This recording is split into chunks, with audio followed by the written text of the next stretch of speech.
अखंड भारतभूमीचा सर्वात पहिला राजा चंद्रगुप्त मौर्य या हिंदुस्थानच्या मातीमधला सर्वात बलाढ्य सम्राट अशोक, स्वराज्याचा सूर्य आणि सह्याद्रीचा सिंह, जगाच्या इतिहासातील सर्वोत्तम राजा शिव छत्रपती.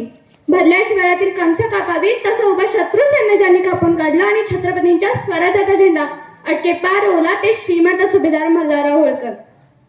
जातीयतेच्या प्रथेला कडाडून विरोध करणारा राजा महाराजा तुकोजीराव होळकर.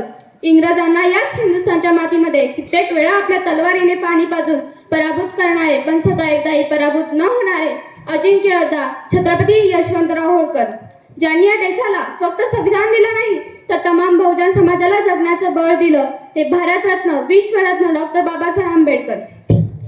अज्ञानाने अंधारलेल्या समाजामध्ये ज्यांनी शिक्षणाची मशाल पेटवली ते क्रांती सूर्य महात्मा ज्योतिबा फुले आणि क्रांतीज्योती सावित्रीबाई फुले. त्यागालाही लाज वाटावी इतका महान त्याग तुझ्या त्यागाने जागा झाला आम्हा लेकरांचा स्वाभिमान. अशा जागतिक कीर्तीच्या तब्बल 29 वर्षे आदर्श राज्यकारभार करणाऱ्या राष्ट्रमाता पुण्यश्लोक अहिल्यादेवी होळकर.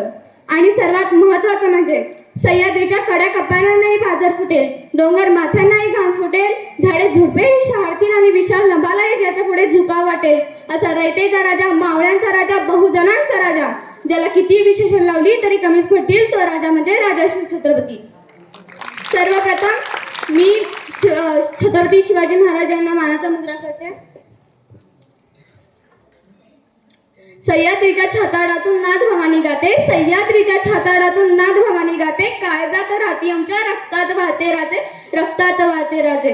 तुफान गरजतो आग उडतो वाघ मराठी माझा, तुफान गरजतो आग उडतो वाघ मराठी माझा, सन्मान राखतो जान ठोकतो तुफान मातीचा राजा.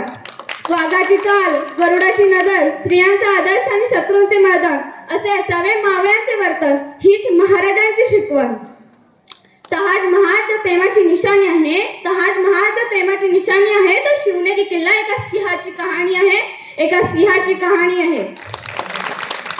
300 किलोमीटर लांबीची भिंत बांधायला 150 वर्षे लागली. 300 किलोमीटर लांबीची भिंत बांधायला 150 वर्षे लागली. मात्र शिवाजी महाराजांनी अवघ्या 50 वर्षांच्या कालावधीत जे किल्ले बांधले त्यांची एकंदरीत लांबी 4000 किलोमीटर इतकी भरेल. जिनच्या भिंतीला आम्ही जगातील एक आश्चर्य मानतो, तर मग हे काय आहे? अरे नुसता अभिमान नाही तर गर्व आहे मी मराठी असल्याचा. ब्रिटिश लोक आंबवल्या सत्यावर संशोधन करते की आंबवल्याने शरीरात ऊर्जा निर्माण होते, पण मला असे वाटते खरंच औषधन छत्रपती शिवाजी महाराजांच्या नावावर करायला हवे. हे नाव घेतात अंगावर शहारे उभे राहतात, हृदयाचे ठोके वाढतात, शरीरात एक वेगळीच ऊर्जा निर्माण होते. कोणी विचारलं तर कॉलर ताट करून सांगा मराठे या शब्दाचा अर्थ काय? मरेपर्यंत राजाच्या सेवेसाठी ठेवलेला जगदंब. 12 महिने 11 खेळाडू, 10 बोटे, 9 प्रह, 8 दिशा, 7 आश्चर्य, 6 संवेदना, 5 महासागर, 4 ऋतू, 4 वेद, 3 ऋतू, 2 डाळी, फक्त एक शुभा. मराठा वन मेघशू, एकच राजे शिवराय माझे. सूर्यनारायण जर उगवले नसते तर आकाशाचा रंगच समजला नसता. सूर्यनारायण जर उगवले नसते तर आकाशाचा रंगच समजला नसता. जर शिवाजी महाराज जन्मले नसते तर खरंच हिंदू धर्माचा अर्थ समजला नसता. हे हिंदू प्रभू शिवाजी राजा, बाण कर पगड़ी जब शिवाजी महाराज तैयार होते, उठा कर तलवार जब घोड़े पर सवार होते, तो झुकते सब अल्लाह के बंदे, कहते काश हम भी मराठा होते. इसवी सन 1660 मध्ये महाराजांचे 7 मराठे लढले आदिलशहाच्या 1500 माणसांबरोबर. ते 7 योद्ध्यांची नावे: विसाजी बल्लाळ, दीपोजी राऊतराव, विठ्ठल पिलाजी अत्रे, कृष्णाजी भास्कर, विठोजी शिंदे, सिद्धिविलास आणि सरनोबत गडतोजी उर्फ प्रतापराव गुजर. वेडात मराठे वीर दौडले 7 या वीरांना मानाचा मुजरा. मित्रहो, शाहिस्ते खानाला रोज डायरी लिहायची सवय होती. त्याच्या डायरीचे नाव शाहिस्तेखान गुरुजी असे होते. याच खानानं शिवरायांनी केलेला अहल्याचा प्रसंग नमूद केलेला आहे आणि आणखी एक प्रसंग नमूद केलेला आहे. तो जो लिहितो, शिवराय आले तसे तुफान वाऱ्यासारखे लाल म्हणत निघून गेले. काही वेळाने गोंधळ थांबला.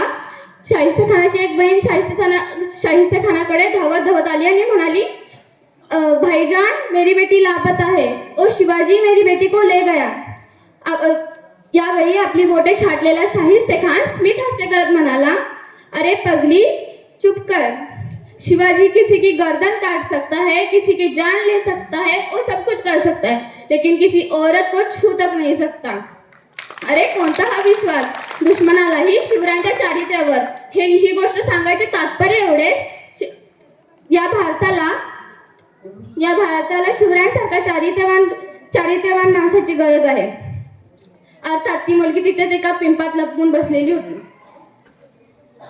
16व्या शतकात जे महाराजांना जमलं ते आजही जातीजातींमध्ये विभागण्याला सरकारला जमलं नाही. शेवटी दूरदृष्टी असणाऱ्या या मानवतावादी राजाला मानाचा मुजरा करते आणि माझे भाषण थांबवते. जय हिंद, जय शिवराय.